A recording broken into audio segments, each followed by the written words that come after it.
Hello friends, welcome to ISS platform. आज है 25 of March and 25 of March करेंगे हम current affair from the Hindu, Indian Express और PIB. Lecture start करने से पहले मैं आपको इन्फॉर्मेशन देना चाहूँगा कि जो भी मेरा सब्सक्राइबर है और नॉन सब्सक्राइबर जो नए सब्सक्राइबर आ रहे हैं तो वो बेल आइकन जरूर दबाएं, क्योंकि क्या है कि अगर आप बेल आइकन प्रेस नहीं करोगे तो आपको मेरे नए वीडियो की नोटिफिकेशन नहीं मिलेगी और आप लेट हो जाओगे। शायद वो आपकी एग्जाम की प्रिपरेशन में हिंड्रेंस क्रिएट कर सकता है अगर आपकी एक भी न्यूज़ मिस हो गई तो। चलते अपन आगे चलते हैं। देखो, सबसे पहले अपन पढ़ेंगे new measure to control TB disease. देखो क्या है कि अभी ग्लोबल इनोवेशन समिट हुई थी हमारे इंडिया में कुछ एक हफ्ते पहले। उसमें कुछ टीबी को कंट्रोल करने के लिए कई सारे मेजर दिए गए। उसमें से इंडिया ने कुछ मेजर को एडॉप्ट करने वाली है। अब वो कौन से मेजर है, टीबी को कंट्रोल कैसे किया जाएगा, और इंडिया में ग्लोबली देखा जाए तो कितने केसेस हैं, कितने परसेंटेज केसेस हैं, इवन कितनी परसेंटेज केसेस में से डेथ हो रही है, वो मैं आपको डिटेल में समझाऊंगा। Then after high level delegation of American visit in India.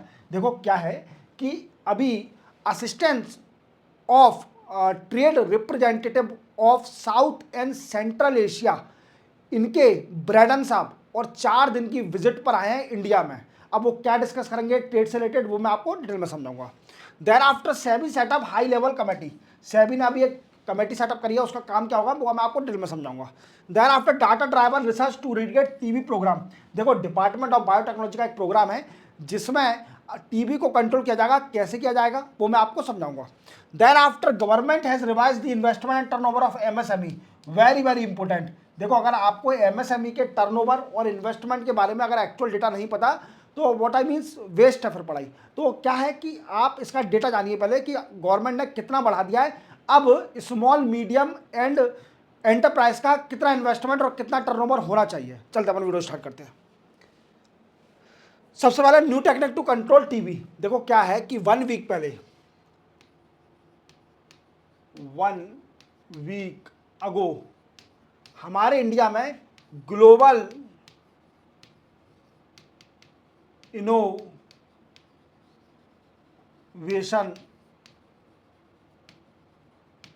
Summit हुई थी।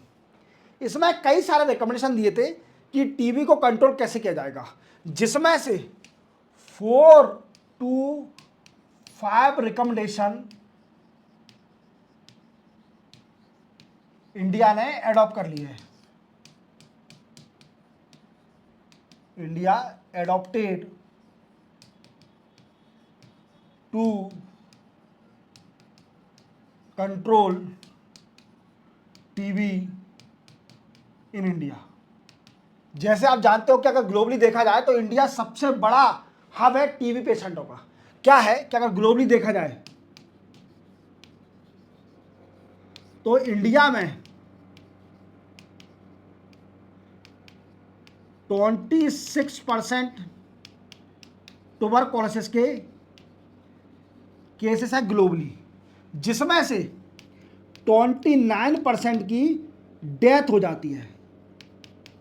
29% की डेथ हो जाती है। अब वो कौन कौन सी टेक्निक को इंडिया ने अडॉप्ट किया है टू कंट्रोल दी टीबी और eradicate the TB from India. और ऐसा आप जानते हो कि इंडिया एडॉप्टेड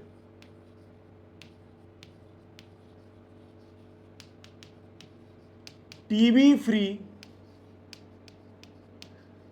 बाय 2025। इंडिया ने क्या बोला है कि हमारी कंट्री टीबी फ्री हो जाएगी बाय 2025 का टारगेट सेट करके रखा है। बट अचीव होता है कि नहीं होता अभी तो केस ज़्यादा है। Clear. As per far early then WHO set target 2030 to eradicate TB. देखो ना, हमारा देश कितने आगे चल रहा है कि इवन WHO से भी आगे है। WHO ने 2030 का टारगेट सेट करके रखा है कि टीबी को खत्म करना है। इवन इंडिया 2025 में बोल रहा है कि मैं टीबी फ्री हो जाऊंगा। अब वो क्या होता है, तो देखो क्या होता है कि 1 केस ओनली इन 1 मिलियन या फिर कोई भी केस नहीं होना कंट्री में तो वो किसी भी डिसीज से फ्री हो जाती है। अगर किसी भी डिसीज का एक केस है इन 1 मिलियन तो समझ लो वो डिसीज से बिल्कुल फ्री हो गई है कंट्री। अब सर ये तो बताइए कि कौन कौन सी टेक्निक है। तो देखो, सबसे पहले टेक्निक है कि ये यूज करेंगे ड्रोन का। drawn to deliver medicine in remote area or inaccessible areas. Drawn to deliver medicine in remote area और इनएक्सेसिबल एरिया. देखो ये सबसे पहले टेक्निक अडॉप्ट करी कि ड्रोन से हम मेडिसिन देंगे. इवन ड्रोन ही सैंपल लेके आएगा पेशेंट का उसको चेक करने के लिए. That is a one of the technique adopted by the India in the recommendation provided in the global innovation summit that held in India. याद रखना. देखो सेकंड टेक्निक को अडॉप्ट किया है हैंड हेल्ड एक्सरे. ये क्या है? A low cost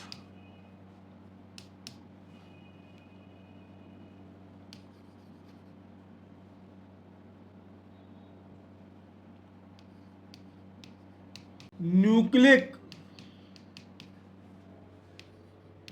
acid amplification test. ये एक तरह से आरटीपीसीआर.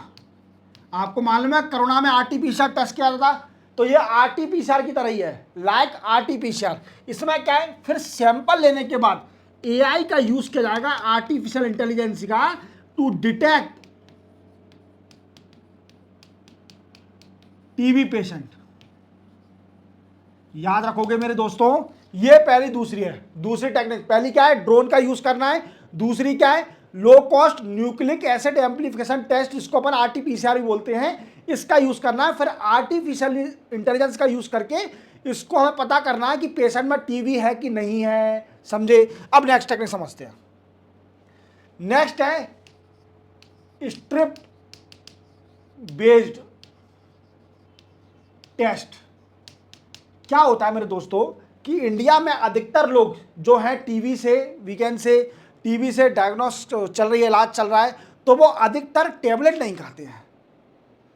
और मैं आपको बताऊं ये सबसे घातक डिसीज है, सबसे डेंजरस डिसीज है टीबी, और लोगों को टेबलेट नहीं खाते हैं. और आपको मालूम है कि अभी एक ही टेबलेट जो इफेक्टिव है, मैंने आपको प्रीवियस लेक्चर में बताई भी थी कि 3 टेबलेट और आ गई हैं जो कि आपको सालों लगते हैं टीबी को खत्म करने में. वो सिर्फ ओनली 3 या 6 महीने का सिर्फ ओनली आपको डोज लेना पड़ेगा, वीकेंड से ड्रग्स लेना पड़ेगा, देन आफ्टर आपकी टीबी से फिनिश हो जाएगा. तो देखो क्या है कि मैं आपको बता रहा था कि कई सारे, अभी कौन सी टेबलेट आती है, रीफेमिशन. क्लियर. ये टेबलेट आती है टीबी को कंट्रोल करने के लिए, बट इसकी टाइम लिमिट 1 साल 2 साल 3 साल लग सकते हैं आपको. क्लियर. तो ये रेगुलर टेबलेट खानी पड़ती है. बट कुछ लोग क्या करते हैं, इस टेबलेट को नहीं खाते हैं. अब पता क्या चलेगा कि भाई ये नहीं खा रहे हैं इस टेबलेट को, तो क्या है, इसके लिए स्ट्रिप बेस्ड टेस्ट निकाला है. इसमें क्या होगा, जो भी पेशेंट होगा टीबी का पेशेंट होगा, तो उसका सलीवा का सैंपल लिया जाएगा. सैंपल पुट ऑन स्ट्रिप पर रख दिया जाएगा. अब ये स्ट्रिप पता कर देगा कि 24 आवर के अंदर इसने ये टेबलेट खाई है कि नहीं खाई है. अगर पता चल गया कि हाँ खाई है, तो ये मशीन बता देगी, टेस्ट बता देगा कि हाँ इसने टेबलेट खाई है, ये 24 घंटे के अंदर खाई है. और अगर जिस भी पर्सन ने नहीं खाई है तो वो भी पता चल जाएगा नहीं खाई है. तो ये दूसरी मेथड क्या है, स्ट्रिप बेस्ड टेस्ट है. Clear. Next after sequencing test.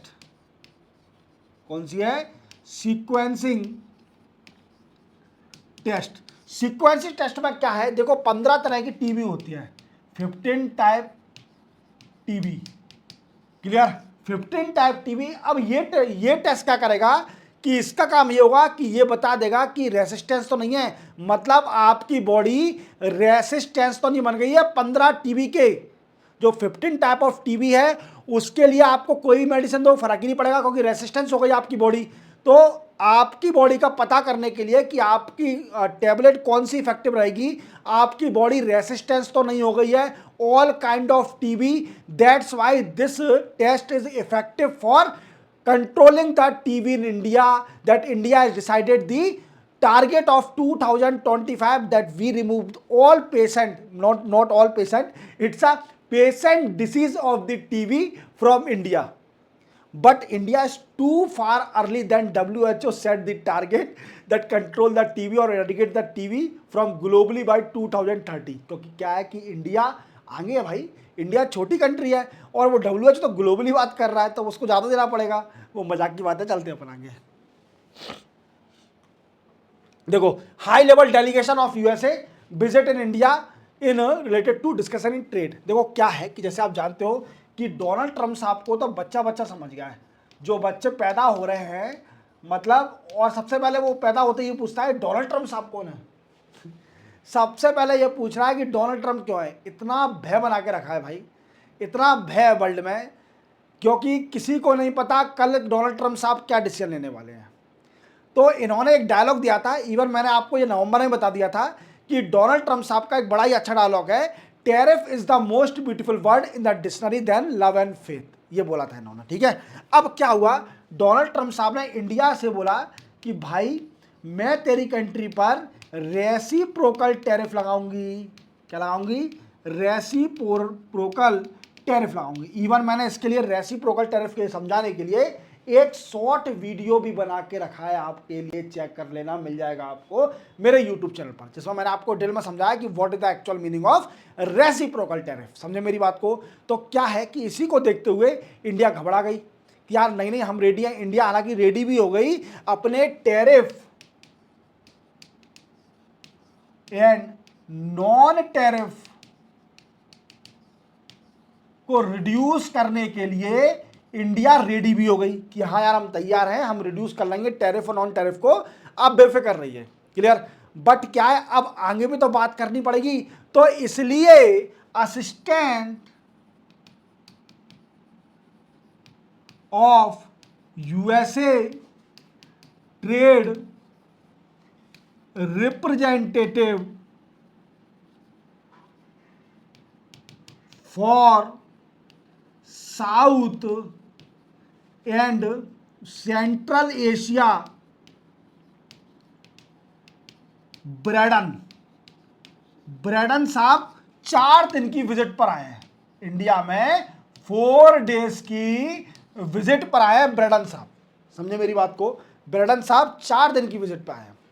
अब 4 दिन की विजिट पे आने के साथ साथ अब वो क्या डिस्कस कर रहे हैं? देखो आपको मालूम है कि ये विजिट पे आए तो डेफिनेटली ट्रेड से रिलेटेड डिस्कस करेंगे। इंडिया भी चाहती है कि यूएसए थोड़ा बहुत तो रिलीफ दे, एग्जाम्पशन दे, हमको छूट दे यार। ऐसे थोड़ी होता है कि एकदम तुमने बम पटक दिया हमारे ऊपर।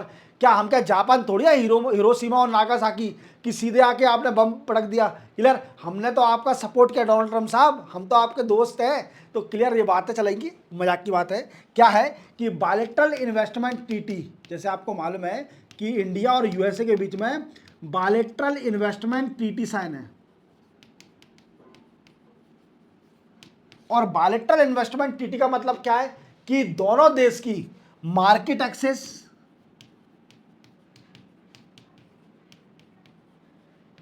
Reduce tariff and non tariff market access, reduce tariff and non-tariff, even increase investment, trade, supply chain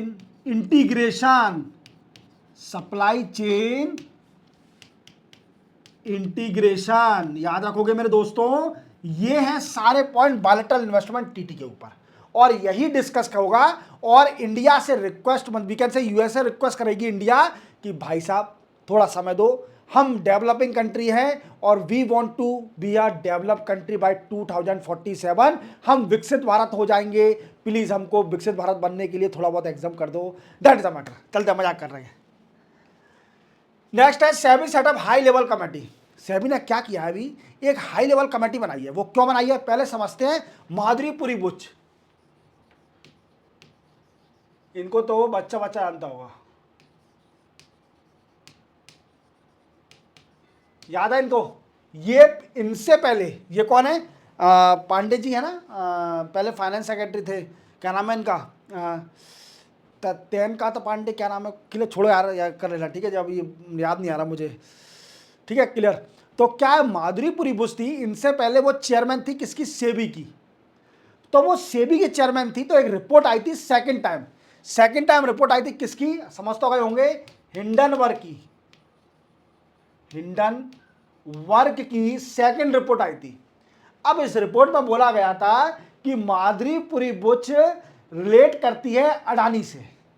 कैसे रिलेट करती है? इन्वेस्टमेंट, उसकी जितनी भी ऑफशोर प्रोजेक्ट है उसमें माधुरीपुरी बुश का भी इन्वॉल्वमेंट है, और जो इन्होंने शेयर मार्केट में टेम्परिंग की है प्राइस की, वो भी उसमें थोड़ा बहुत इन्वॉल्वमेंट है माधुरीपुरी बुश का। ये रिपोर्ट का कहना था, वो मैंने आपको डिटेल में आगे समझाई थी, पिछले लेक्चरों में कई बार समझाया हो चुका हूं, clear, Hindenburg report.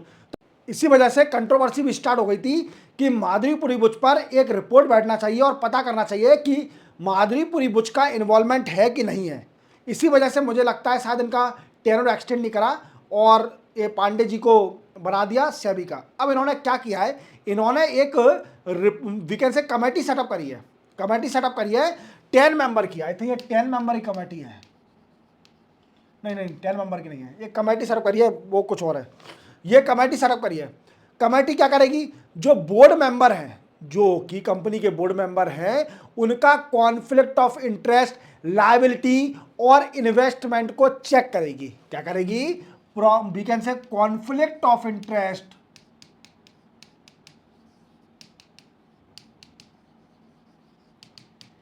Investment and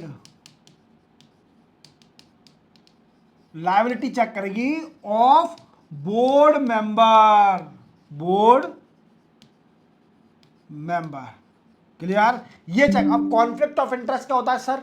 conflict of interest को समझने के लिए आपको मैं सिंपल समझाता हूं। जैसे आपकी मम्मी ने बोला कि बेटा दुकान से जाके मेरे लिए सीधे एक ब्रेड का पैकेट लेके आओ, ठीक है भाई, बट आपको मिल गया बीच में दोस्त, उसने बोला चल यार अपन घूमने चलते हैं, तो तुम अपने माँ को, वीकेंड से माँ के काम को छोड़कर तुम दोस्त के साथ चले गए, तो that is called a conflict of interest. Professional language में समझो, प्रोफेशनल लैंग्वेज में समझेंगे कि जैसे जिसको भी जो काम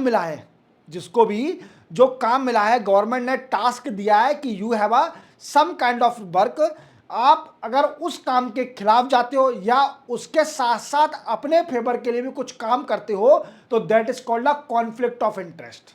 समझ गए मेरी बात को? समझ गए, समझे? तो इसी तरीके से एक प्रॉफिट ऑफ इंटरेस्ट भी होता है, एक कॉन्फ्लिक्ट ऑफ इंटरेस्ट भी होता है। प्रॉफिट ऑफ इंटरेस्ट में क्या है कि प्रॉफिट के लिए काम कर रहे हैं, जो काम मिला है आपको वो तो फोकस नहीं कर रहे, बट आप उसके साथ साथ अपना किसी और चीज में प्रॉफिट के लिए इन्वॉल्व हो, तो वो प्रॉफिट ऑफ इंटरेस्ट, फिर इसका कॉन्फ्लिक्ट ऑफ इंटरेस्ट, तो वो सब बात बराबर है। क्लियर? समझिए हमारी बात को? तो ये लायबिलिटी चेक करी जाएगी, इन्वेस्टमेंट इसका है कि नहीं है बोर्ड मेंबर का, क्योंकि बोर्ड मेंबर, बिल्कुल बोर्ड मेंबर पर फोकस ही होना चाहिए इनका नसीब है, और ऐसा कोई कॉन्फ्लिक्ट ऑफ इंटरेस्ट नहीं होना चाहिए। चलते अपन आगे। और हाँ, ये 3 मंथ में रिपोर्ट भी दे देगी, अपने 3 मंथ में रिपोर्ट भी सबमिट कर देगी। हालांकि सिर्फ ओनली अभी अनाउंसमेंट हुआ है, अभी मेंबर डिसाइड नहीं हुए, जब होंगे तो मैं आपको बता दूंगा। देखो, data driven research to eradicate TB program, एक डिपार्टमेंट ऑफ बायोटेक्नोलॉजी है, डिपार्टमेंट ऑफ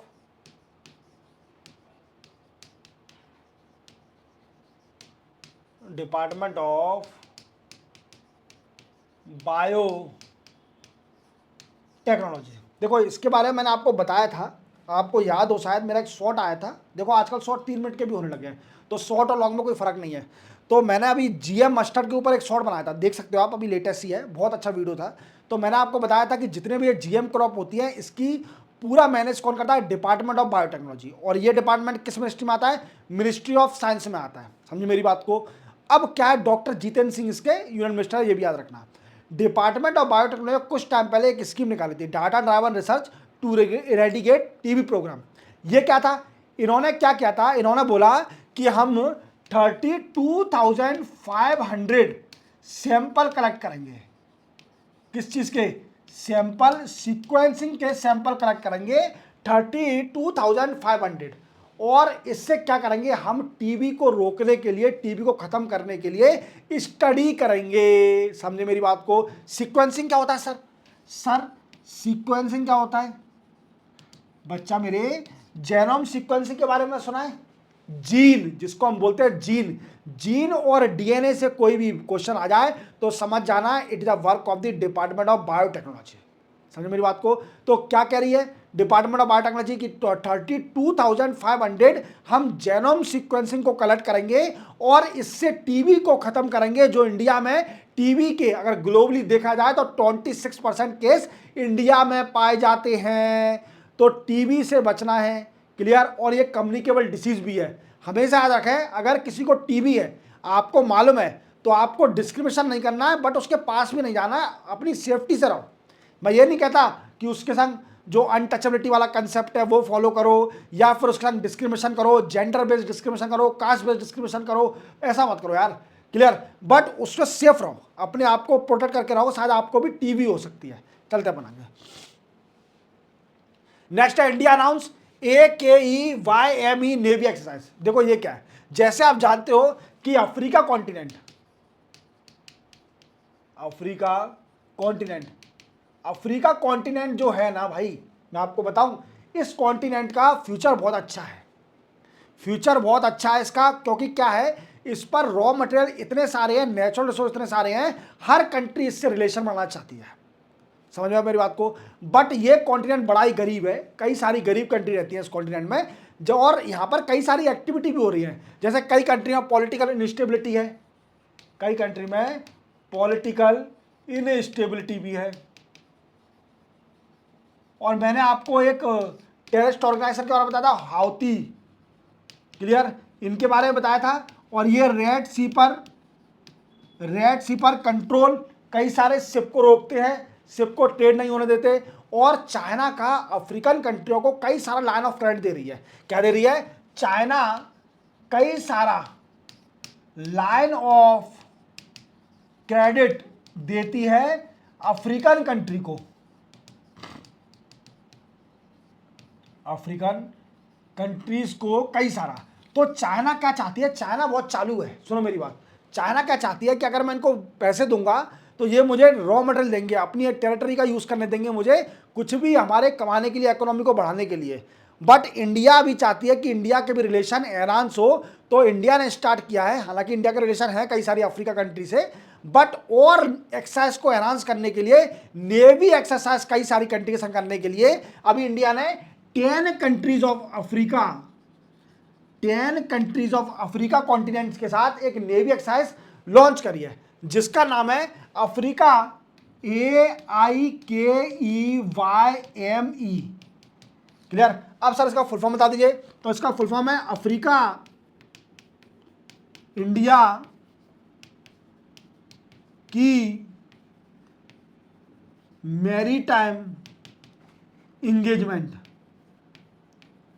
याद रखोगे दोस्तों, ये इसका फुल फॉर्म है। तो ये क्या है? एक नवल एक्सरसाइज है, नवल एक्सरसाइज। अब यार 10 कंट्री के बारे में मत पूछना यार, क्लियर। नवल एक्सरसाइज है, क्लियर। 10 कंट्री, अफ्रीका कॉन्टिनेंट की 10 कंट्री के साथ ये एक्सरसाइज होगी। चलते बनाएंगे, सिंपल था। नेक्स्ट है government revise limit of turnover and investment in MSME। देखो जैसे आप जानते हो MSME क्या होता है? MSME बड़ा ही मेजर रोल प्ले करता है हमारी इंडियन इकोनॉमी में, जिसको बोलते हैं micro, small and medium enterprise.